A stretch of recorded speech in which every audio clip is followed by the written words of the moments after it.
My dear students, ఈరోజు మనం ఈ వర్గీకరణ శాస్త్రానికి సంబంధించిన మరొక ముఖ్యమైన కుటుంబాన్ని గురించి తెలుసుకుందాం. అదేంటంటే లామియేసి. ఏమన్నాం? లామియేసి. ఇంతకు పూర్వం ఈ కుటుంబాన్ని లాబియేటే అని పిలిచేవాళ్ళు. ఐసిబిఎన్ సూత్రాల ప్రకారం ఒక కుటుంబానికి పేరు పెడితే ఆ కుటుంబం యొక్క పేరు అనేది ఏసీతో అంతమవ్వాలి. కాబట్టి ఈ కుటుంబాన్ని ప్రస్తుతం లామియేసి అని పిలుస్తున్నాం. అంటే ఐసిబిఎన్ సూత్రాల ప్రకారం ఈ పేరును లామియేసిగా మార్చడం జరిగింది. ఈ కారణం చేత ప్రస్తుతం మనం ఈ కుటుంబాన్ని లామియేసి అని పిలుస్తూ ఉన్నాం. ఈ కుటుంబం యొక్క సాంకేతిక వర్ణన ఏంటి? ఈ కుటుంబం కింద చేర్చబడిన ముఖ్యమైన మొక్కలేంటి? వాటి శాస్త్రీయ నామాలు మరియు సాధారణ నామాలను మనం ఇప్పుడు తెలుసుకుందాం. బెంథమ్ మరియు హూకర్ వర్గీకరణ ప్రకారం ఈ కుటుంబం యొక్క వర్గీకరణ స్థానాన్ని మనం వివరిస్తే, ఈ కుటుంబము తరగతి ద్విదళ బీజాలకు, ఉపతరగతి గామోపెటాలేకు, శ్రేణి బైకార్పెల్లేటేకి, క్రమము లామియేలెస్కి చెందిన కుటుంబంగా చెప్పబడుతూ ఉంటుంది. ఇక ఈ కుటుంబంలో చేర్చబడిన ముఖ్యమైన మొక్కలేంటో మనం ఇప్పుడు తెలుసుకుందాం. వీటిలో ముఖ్యమైనవి అనైసోమిలిస్ మలబారికా మగబీర, కోలియస్ బ్లూమి నెమలి పింఛం, లియోనాటిస్ నెపటిఫోలియా రణభేరి, ల్యూకాస్ ఆస్పెరా తుమ్మి, మెంథా అర్వెన్సిస్ పుదీనా, ఆసిమం సాంక్టం కృష్ణ తులసి, ఆసిమం గ్రాటిసిమం మంచి తులసి, ఆసిమం బాసిలికం రుద్రజడ సబ్జ అని పిలుస్తాం, ఆసిమం అమెరికానం కుక్క తులసి, వరిగానం మేజోరానా మరువం, ప్లెక్ట్రాంథస్ బార్బేటస్, సాల్వియా అఫిసినాలిస్. ఈ విధంగా లావెండ్యులా వీరా. ఈ విధంగా ఈ కుటుంబం కింద చేర్చబడిన మొక్కల యొక్క శాస్త్రీయ నామాలను మరియు వాటి యొక్క సాధారణ నామాలను మనం తెలుసుకున్నాం.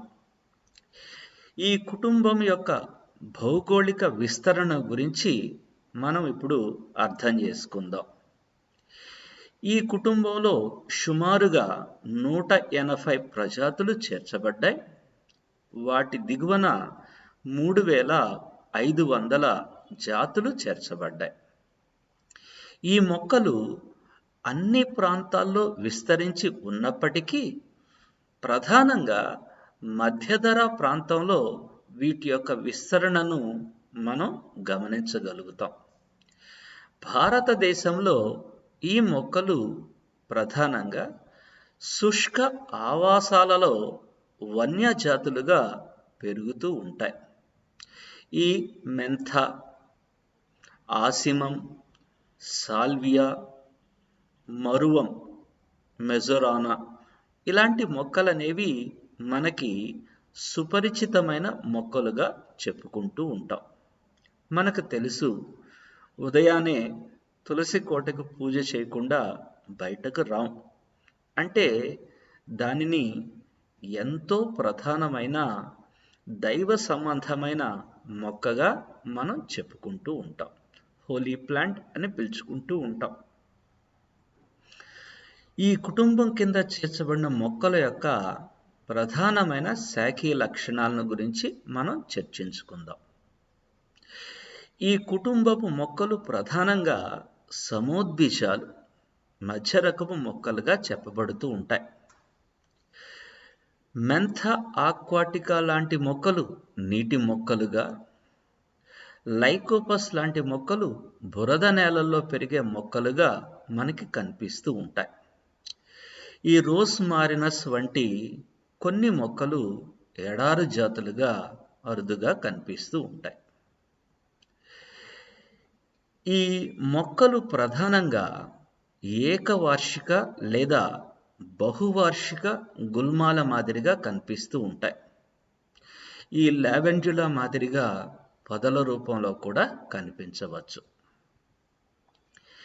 ఈ మొక్కల యొక్క కాండం అనేది వాయుగతంగా మృదువుగా గుల్మాకారంలో కేశయుతంగా నలుపలకలుగా కనిపిస్తూ ఉంటుంది. గ్రంథిభరితంగా ఉండి సువాసన భరితంగా కనిపిస్తూ ఉంటుంది. ఇక ఈ కుటుంబము చెందిన మొక్కల యొక్క పత్రాలు అనేవి సరళ పత్రాలై పుచ్చరహితంగా కేశభరితంగా ఉండి అభిముఖ డిక్యుసేట్ పత్ర విన్యాసాన్ని చూపిస్తూ ఉంటాయి.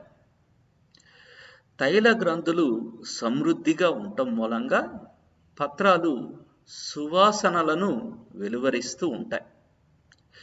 ఈ కోలియస్ ప్రజాతిని గమనిస్తే ఆ ప్రజాతికి చెందిన జాతులు భిన్న వర్ణాలు గల పత్రాలను అభివృద్ధి చేస్తూ ఉంటాయి. ఇక ఈ కుటుంబానికి చెందిన మొక్కల యొక్క పుష్ప లక్షణాలను గురించి మనం తెలుసుకుందాం. మొదటిగా పుష్ప విన్యాసాన్ని గమనిద్దాం. సాధారణంగా ఈ మొక్కల్లో పుష్ప విన్యాసం శిఖరస్థంగా కానీ లేదా గ్రీవస్థంగా కానీ అభివృద్ధి చెందుతూ ఉంటుంది. ఈ ఆసిమం కోలియస్లో మిశ్రమ పుష్ప విన్యాసమైన థైరసస్ కనిపిస్తూ ఉంటుంది. ల్యూకాస్ లియోనాటిస్లో ప్రత్యేక పుష్ప విన్యాసమైన వర్టిసెలాస్టర్ కనిపిస్తూ ఉంటుంది. ఈ కోలియస్లో క్యాట్కిన్ పుష్ప విన్యాసం, హిప్టిస్లో పానికల్ పుష్ప విన్యాసం, అనైసో మీలస్ నందు కంకి పుష్ప విన్యాసం కనిపిస్తూ ఉంటుంది. సాల్వియా నందు 3 పుష్పాలు గల నిశ్చిత పుష్ప విన్యాసాలు అభిముఖ పత్ర గ్రీవాల్లో ఏర్పడి కనిపిస్తూ ఉంటాయి. అరుదుగా పత్ర గ్రీవాల్లో ఏకాంతర పుష్పాలు అభివృద్ధి చెందటాన్ని స్కుటెల్లేరియా అనబడే మొక్కలో మనం గమనిస్తూ ఉంటాం. ఇక ఈ కుటుంబానికి చెందిన మొక్కలు ఉత్పత్తి చేసే పుష్పం యొక్క సాంకేతిక వర్ణన ఎలా ఉంటుందో తెలుసుకుందాం. సాధారణంగా పుష్పాలు పుచ్చ సహితంగా ఉంటాయి. లఘు పుష్ప పుష్పాలు ఉండవచ్చు. పుష్పాలు సాధారణంగా పాక్షిక సౌష్ఠవితంగా సంపూర్ణంగా ద్విలింగకంగా ఉండే పంచభాగయుతమైన అండకోశాధస్థిత పుష్పాలుగా చెప్పుకుంటాం. అరుదుగా మెంథ మరియు థైమస్ లాంటి మొక్కలు ఉత్పత్తి చేసే పుష్పాలు చతుర్భాగయుతంగా సౌష్ఠవయుతంగా కనిపిస్తూ ఉంటాయి. ఇక ఈ పుష్పాల యొక్క రక్షక పత్రావళిని అధ్యయనం చేద్దాం. సాధారణంగా ఈ రక్షక పత్రావళి దీర్ఘకాలికంగా ఉంటుంది. అంటే ఫలోత్పత్తి పూర్తయినా సరే ఆ ఫలాన్ని అంటిపెట్టుకొని ఈ రక్షక పత్రావళి దీర్ఘకాలికంగా కనిపిస్తూ ఉంటుందని మనం చెప్పుకుంటాం. రక్షక పత్రాల సంఖ్య 5 సంయుక్తమయుండి కవాటయుత లేదా చిక్కైన పుష్పరచనను చూపుతూ ఉంటుంది. రక్షక పత్రాలు స్పష్టమైన ఈనెలను కలిగి ఉండటాన్ని గమనిస్తూ ఉంటాం. ల్యూకాస్లో ప్రతి రక్షక పత్రము చీలి మొత్తంగా 10 పళ్ళు మాదిరిగా కనిపిస్తూ ఉంటుంది. కొన్ని జాతుల్లో రక్షక పత్రావళి గొట్టం రెండు తమ్మెలుగా చీలి కనిపిస్తూ ఉంటుంది. ఇది ఈ కుటుంబాన్ని గుర్తించటంలో మనకి సహాయపడే ఒక మంచి గుర్తింపు లక్షణంగా మనం చెప్పుకోవచ్చు. ఆసిమంలో 1+4, సాల్వియాలో 2+3 అమరికను ఈ రక్షక పత్రాలు చూపుతూ ఉంటాయి. ఇక్కడ ఆకర్షణ పత్రాలు అనేది ప్రత్యేకంగా కనిపిస్తూ ఉంటుంది. ఈ ఆకర్షణ పత్రావళి సంయుక్తమైన 5 ఆకర్షణ పత్రాలతో నిర్మితమై చిక్కైన పుష్పరచనను చూపిస్తూ ఉంటుంది. ఈ సంయుక్త ఆకర్షణ పత్రావళి 2 పెదవులుగా చీలి కనిపిస్తూ ఉంటుంది. ఈ 2 పెదవుల్లో ఆకర్షణ పత్రాల యొక్క సంఖ్య అనేది భిన్నంగా కనిపిస్తూ ఉంటుంది. 2+3 నిర్మాణం అనేది ల్యూకాస్, సాల్వియా, హిప్టిస్లో కనిపిస్తే 4+1 అమరిక అనేది ఆసిమం, కోలియస్లో కనిపిస్తూ ఉంటుంది. కొన్ని మొక్కల యొక్క పుష్పాల్లో ఆకర్షణ పత్రావళి యొక్క పై పెదవి లోపించుట వలన క్రింది పెదవి అనేది 5 ఆకర్షణ పత్రాల యొక్క కలయికతో ఏర్పడి కనిపిస్తూ ఉంటుంది. ఇలాంటి స్థితిని ఎజుగా అనబడే మొక్కలో గమనించవచ్చు. మెంథా లాంటి మొక్కల్లో 2 ఆకర్షణ పత్రాలు సంయుక్తమగటం వలన 4 ఆకర్షణ పత్రాలు ఉండి పుష్పం అనేది సౌష్ఠవితంగా మారుతూ ఉంటుంది. ఈ స్థితిని మనం మెంథా జాతుల్లో స్పష్టంగా గమనించవచ్చు. ఇక్కడ కేసరావళిని మనం గమనిద్దాం. కేసరాలు అనేవి మకుట దళోపరిస్థితంగా ఉంటాయి, అసంయుక్తంగా ఉంటాయి, ద్విదీర్ఘ స్థితిని చూపిస్తూ ఉంటాయి. అంటే 4 కేసరాలుండి ఒక జత కేసరాలు పొడవుగా, మరొక జత కేసరాలు పొట్టిగా కనిపిస్తూ ఉంటాయి. సాధారణంగా పుష్పపుచ్చం వైపు ఉండే కేసరాల యొక్క జత అనేది పొడవుగా ఉంటుంది. కొన్నిట్లో పుష్పం యొక్క పూర్వ భాగంలోని జత ఫలవంతంగాను, పరభాగంలోని జత క్షీణించి కనిపిస్తూ ఉంటాయి. ఈ స్థితిని సాల్వియా పుష్పంలో మనం గమనించవచ్చు. కొన్ని మొక్కలు ఉత్పత్తి చేసే పుష్పాల్లో కేసర దండాలు సంయుక్తమై ఏకబంధక స్థితిలో కనిపిస్తూ ఉంటాయి. ఈ ఏకబంధక కేసరావళిని కోలియస్ నందు, ప్లెక్ట్రాంథస్ నందు గమనించవచ్చు. సాధారణంగా పరాగ కోశాలు ద్వికక్షీయుతంగా అంతరోన్ముఖులయ్యుండి నిలువు స్ఫోటనాన్ని చూపిస్తూ ఉంటాయి. సాల్వియా జాతుల్లో పరాగ కోశము తులాదండం లాగా కనిపిస్తూ ఉంటుంది. వీటిలో సంయోజకం అనేది అడ్డంగా సాగి 2 పరాగ కోశ తిత్తులను వేరు చేస్తూ కనిపిస్తూ ఉంటుంది. ఈ 2 పరాగ కోశ తిత్తులలో ఒకటి ఫలవంతంగా పై వైపున, రెండవది వంధ్యంగా ఉండి కింది వైపున కనిపిస్తూ ఉంటుంది. ఇక ఈ కుటుంబానికి చెందిన మొక్కలు ఉత్పత్తి చేసే పుష్పం యొక్క అండకోశాన్ని గురించి తెలుసుకుందాం. ఈ అండకోశము ద్విఫలదళయుతంగా సంయుక్తమై కనిపిస్తూ ఉంటుంది. అండాశయము ద్విబిలయుతమైన ఊర్ధ్వ అండాశయంగా మనం చెప్పుకుంటూ ఉంటాం. సాధారణంగా స్తంభ అండన్యాసం కనిపిస్తూ ఉంటుంది. ప్రారంభంలోనే అండాశయమందు అనృత కుడ్యం ఏర్పడటం మూలంగా అండాశయం అనేది చతుర్బిలయుతంగా మారి కనిపిస్తూ ఉంటుంది. కీలం అనేది ఈ అండాశయం యొక్క 4 తమ్మెల క్రింది నుంచి ఏర్పడటం మూలంగా ఈ కీలాన్ని పీఠకీలము లేదా గైనోబేసిక్ కీలమని మనం వర్ణిస్తూ ఉంటాం. ఇది లామియేసి కుటుంబం యొక్క లేదా లాబియేటే కుటుంబం యొక్క ప్రధాన లక్షణంగా మనం చెప్పుకుంటాం. ఈ లామియేసి కుటుంబానికి చెందిన మొక్కల్ని గుర్తించటంలో మనకు ఉపయోగపడే ఒక ముఖ్యమైన గుర్తింపు లక్షణంగా ఈ పీఠకీలాన్ని మనం చెప్పుకుంటాం. కీలాగ్రం అనేది 2 అసమాన తమ్మెలుగా చీలి కనిపిస్తూ ఉంటుంది. మకరందాన్ని స్రవించే చక్రం అనేది అండాశయం యొక్క దిగువ భాగంలో అమరి కనిపిస్తూ ఉంటుంది. ఇక ఈ కుటుంబానికి చెందిన మొక్కలు ఉత్పత్తి చేసే ఫలాన్ని గురించి తెలుసుకుందాం. ఈ ఫలం అనేది కార్సరులస్ అని పిలువబడుతుంది. ఇది 4 చిరు ఫలాలుగా పగిలే పెంకుగల ఫలంగా మనం చెప్పుకుంటూ ఉంటాం. ఫలాన్ని అంటిపెట్టుకొని ఉన్న దీర్ఘకాలిక రక్షక పత్రావళి సహాయంతో ఈ కార్సరులస్ ఫలం అనేది వ్యాప్తి చెందుతూ ఉంటుంది. విత్తనాలు అంకురచద రహితంగా ఉండి వాటిలో పిండము నిటారుగా కనిపిస్తూ ఉంటుంది. ఈ మొక్కల యొక్క పుష్ప సంకేతాన్ని మనం తెలుసుకుందాం.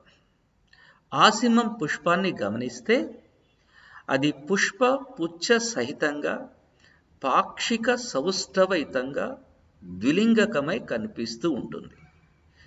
4 కేసరాలు ద్విదీర్ఘ స్థితిలో ఉండటాన్ని మనం స్పష్టంగా గమనించవచ్చు. అండకోశము ద్విఫలదళయుతంగా సంయుక్తంగా మనకి కనిపిస్తూ ఉంటుంది.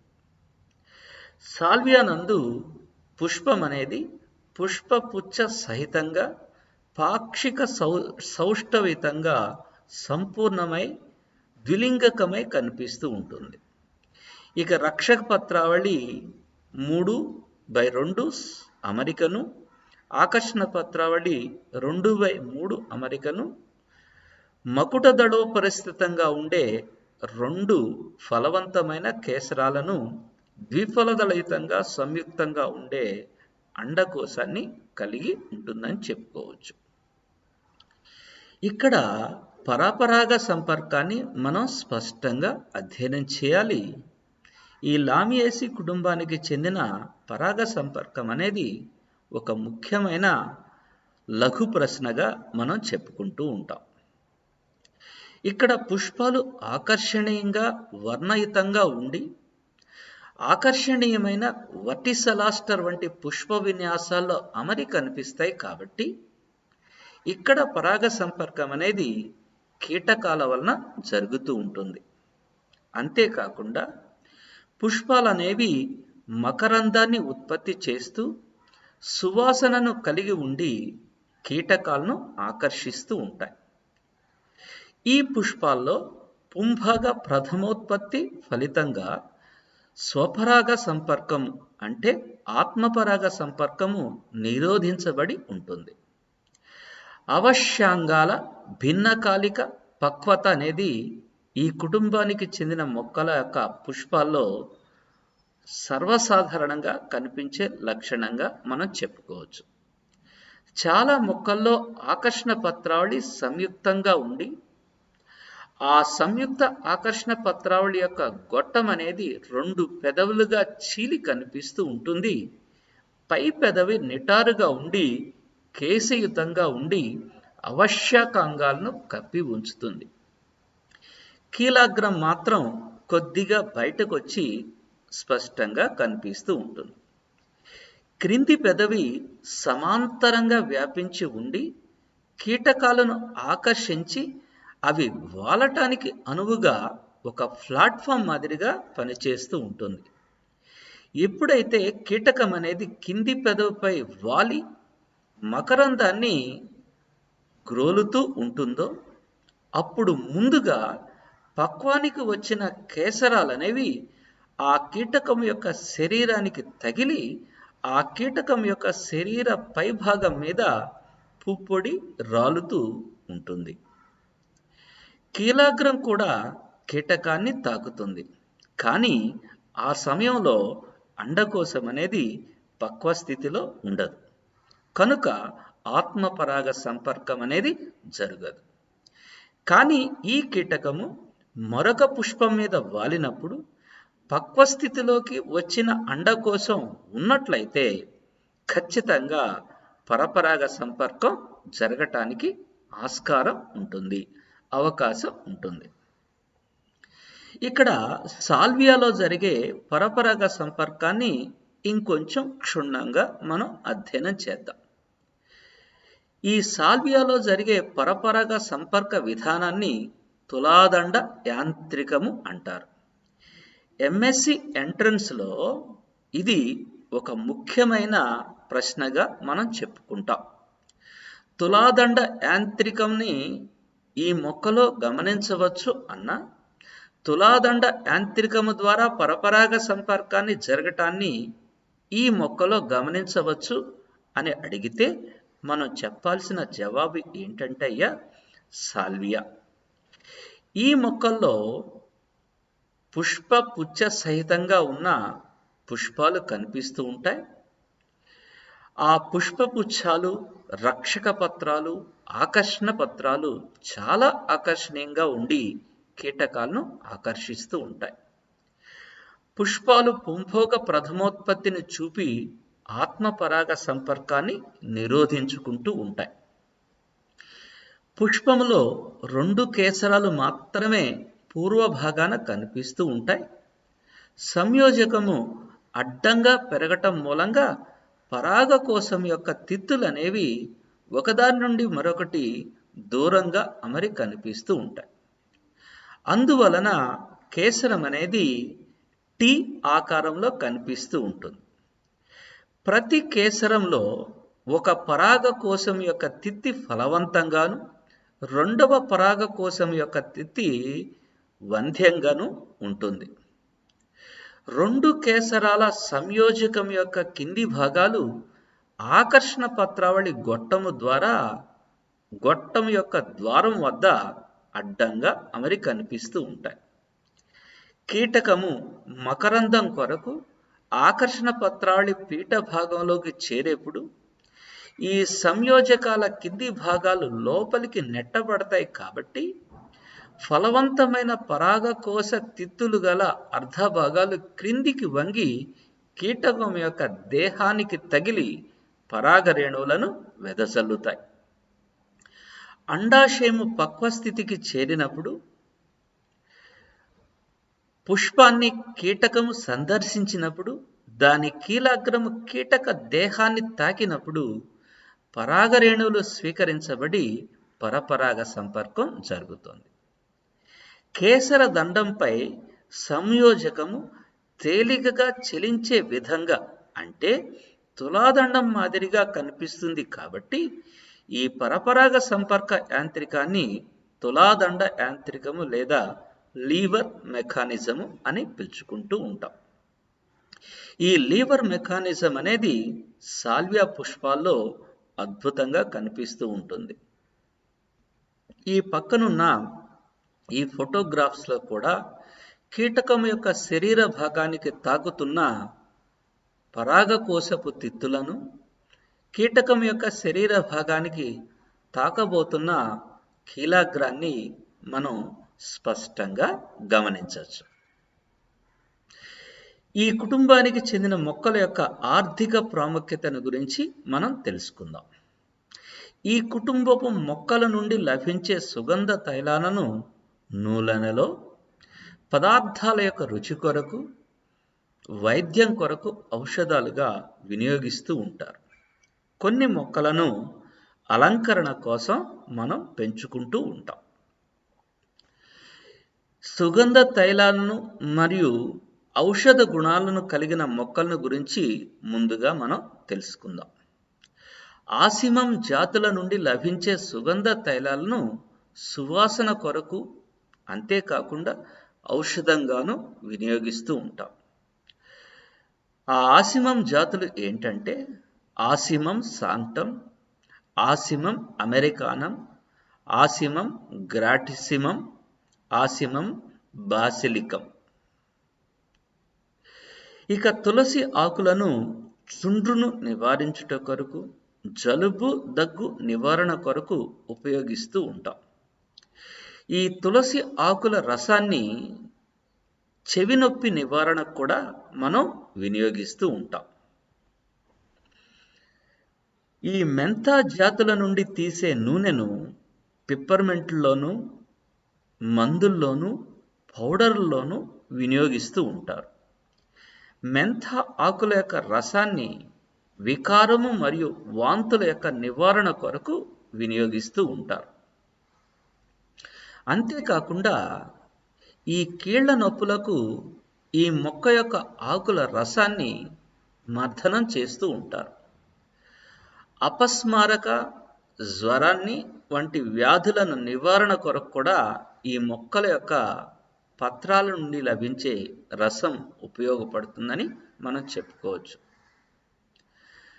ఉదాహరణగా మెంథా పైపురేటా, మెంథా పులేజియం, మెంథా లాంగిఫోలియా వంటి జాతులను మనం ఇక్కడ చెప్పుకోవచ్చు.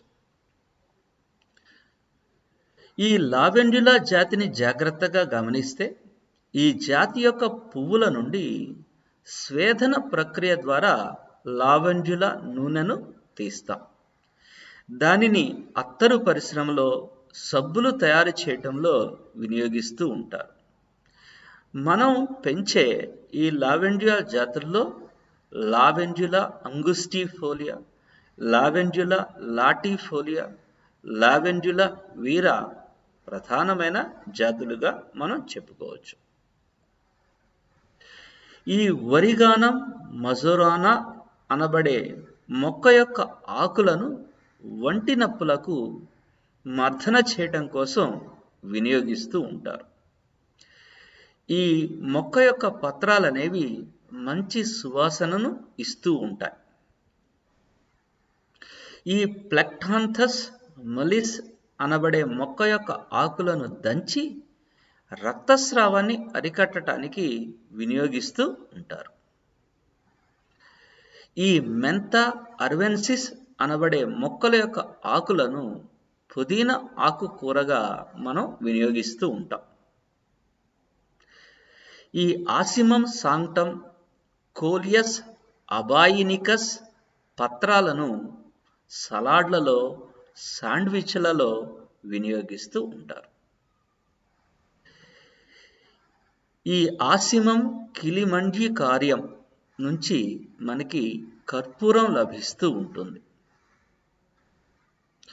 ఈ salvia splendens, salvia leucantha, salvinia officinalis, coleus blumei, coleus amboinicus, thymus biflorus, origana, majorana ఇలాంటి మొక్కల్ని అలంకరణ కోసం మనం పెంచుకుంటూ ఉంటాం.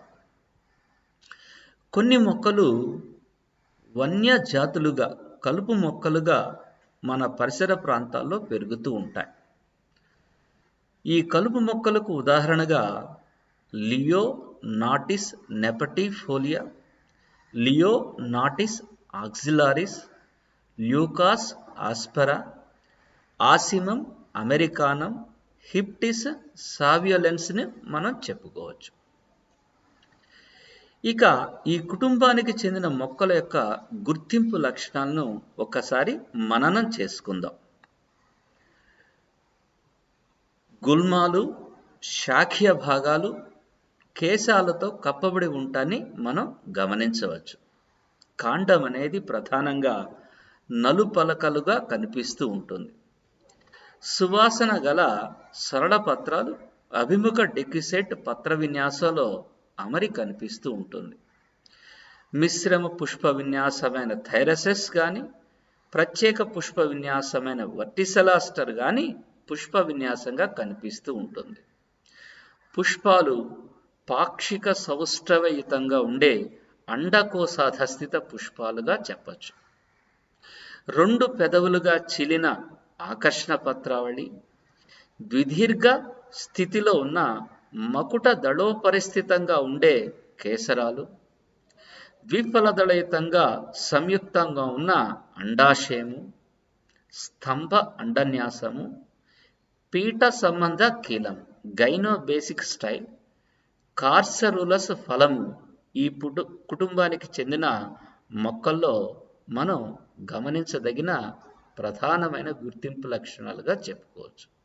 ఈ విధంగా మనము ఈ లామియేసి కుటుంబానికి చెందిన సాంకేతిక వర్ణనను పూర్తి చేసుకుంటూ ఉంటాం.